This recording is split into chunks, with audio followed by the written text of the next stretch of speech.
గా గన ఈ సినారియో గన చూస్తే ఏ విధంగా ఈ మద్యం కుంభకోణానికి సంబంధించి ఈ కల్తీ మద్యానికి సంబంధించి ఏ విధంగా జరిగిందో మనం చూస్తే ఎప్పుడో 3వ తేదీ మలకల్ చెరువులో ఈ మద్యపానం దీనికి సంబంధించి కల్తీ మద్యంకు సంబంధించి ఎక్సైజ్ పోలీస్ వాళ్ళు ఆ రోజు పట్టుకొని థర్డ్ పట్టుకున్నారు. 4th రోజున అక్కడ లోకల్ ఎడిషన్లోనే ఈ విధంగా రావడం జరిగింది.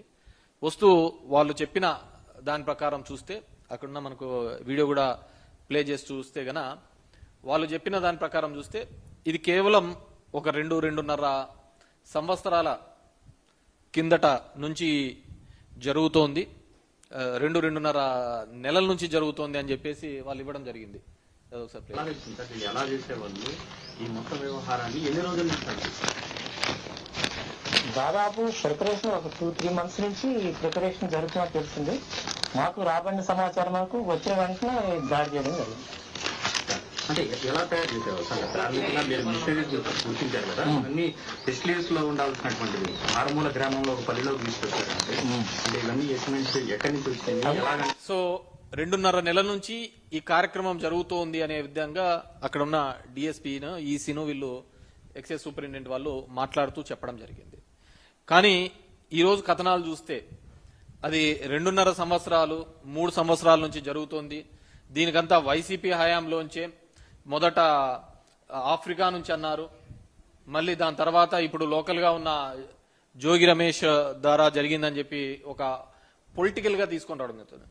నేను ఒకటే చెప్పదలుచుకున్నా, 3వ తేదీ ఇది లోకల్ పేపర్లో వచ్చిన తర్వాత మళ్ళీ 6th వరకు ఎక్కడే కానీ ఏ పేపర్లోనూ రావటం లేదు. ఎప్పుడైతే వైఎస్ఆర్ కాంగ్రెస్ పార్టీ కల్తీ మద్యం గురించి పలు అంశాలుగా ప్రస్తావించడం జరిగిందో, జోగి రమేష్ డైరెక్ట్ గా స్పాట్ కు పోయి ఇది నారావారి సారా అని చెప్పేసి ఎగ్జిబిట్ చేయడం జరిగిందో, బయట పెట్టడం జరిగిందో, ఆ రోజు నుంచి కూడా దీని మీద మేము పెద్దగా యాక్షన్ తీసుకుంటున్నామని చెప్పేసి చేయడం జరిగింది. దానిలో ఉన్న జయచంద్రారెడ్డి అదేవిధంగా జనార్దన్ అనే వాళ్ళను ఇద్దరిని సస్పెండ్ చేస్తున్నట్టుగా చెప్పడం జరిగింది. ఈ జనార్దన్ అనే అతను సౌత్ ఆఫ్రికా నుంచి ఒక వీడియో రిలీజ్ చేయడం జరిగింది. ఆ వీడియోలో మనం బాగా చూసాము అంటే నాకు ఇది సంబంధం లేదు, నాకు ఆరోగ్యం బాగాలేకుండా ఇక్కడికి వచ్చాను అని చెప్పిన అతను ఎంత ధైర్యంగా ఒకవేళ ఇక్కడ కేసెస్ ఉన్నాయని విత్-ఇన్ 2 days ఎంత హుందాగా ఎయిర్పోర్ట్ నుంచి బయటకు వచ్చినాడో మనం చూస్తున్నాం. ఎయిర్పోర్ట్ నుంచి బయటకు వచ్చినారు. అతనికున్న ఈ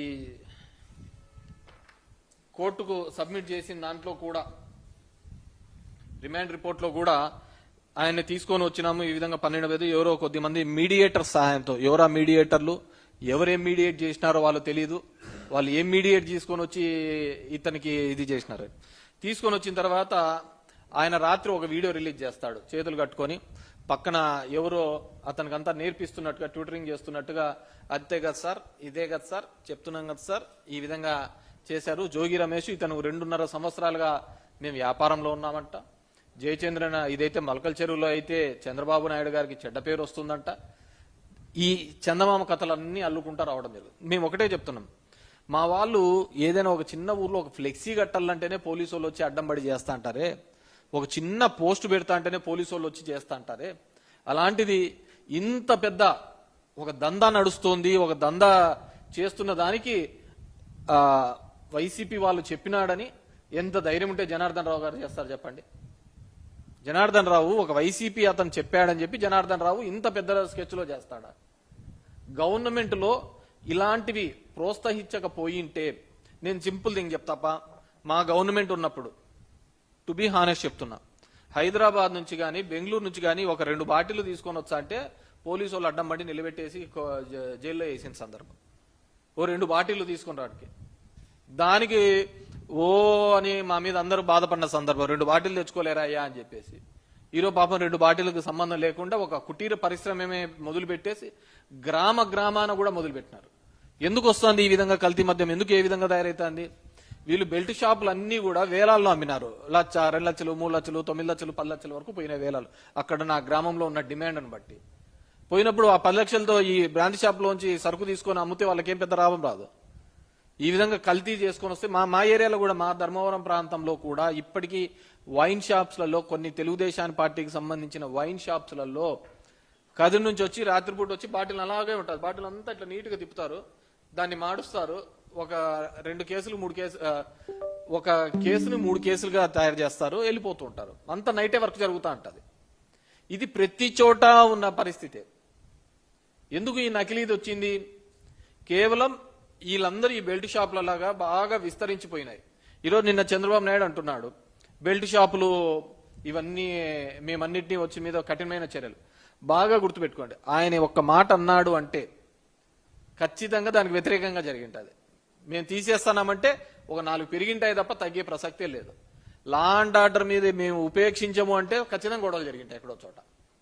ఆ విధంగా చేస్తూ ఉంటారు. సో ఈరోజు వైఎస్ఆర్ కాంగ్రెస్ పార్టీ మీద ఈ విధంగా రుద్దే ఒక ప్రయత్నం నిజంగంటే కూడా నీచాది నీచమని. అందుకే నిన్న జోగి రమేష్ గాని వైఎస్ఆర్ కాంగ్రెస్ పార్టీ గాని ఒక థర్డ్ పార్టీ ఎంక్వైరీ చేయాలి అని చెప్పేసి సిబిఐ పార్టీకి మేము సిబిఐ దీని మీద ఇన్వెస్టిగేషన్ చేయాలి అని చెప్పేసి. ఎందుకంటే ఇక్కడ ఉన్న వాళ్ళు సిట్ అంటే సిట్టు, స్టాండ్ అంటే స్టాండ్. ఒక జగన్మోహన్ రావు అనే అతను వచ్చి జనార్దన్ రావు అని వచ్చేస్తాడు, వచ్చి ఒక స్టేట్మెంట్ ఇచ్చేస్తాడు, ఒక వీడియో పెడతాడు. అసలు ఈ ఇన్వెస్టిగేషన్ ఆఫీసరు ఈ విధంగా వీడియోస్ ఏ విధంగా లీక్ చేస్తాడు? తన ముందర ఇన్వెస్టిగేషన్ కాన్ఫిడెన్షియల్ గా జరగాలి, జరిగిన తర్వాత వీళ్ళంతా నిందితులు, వీళ్ళంతా ఈ విధంగా జరిగిందని. అది ఏ పార్టీ వాళ్ళు ఉన్నా కానీ ఒక ఇన్వెస్టిగేషన్ అంటే ఆ విధంగా జరగాలి.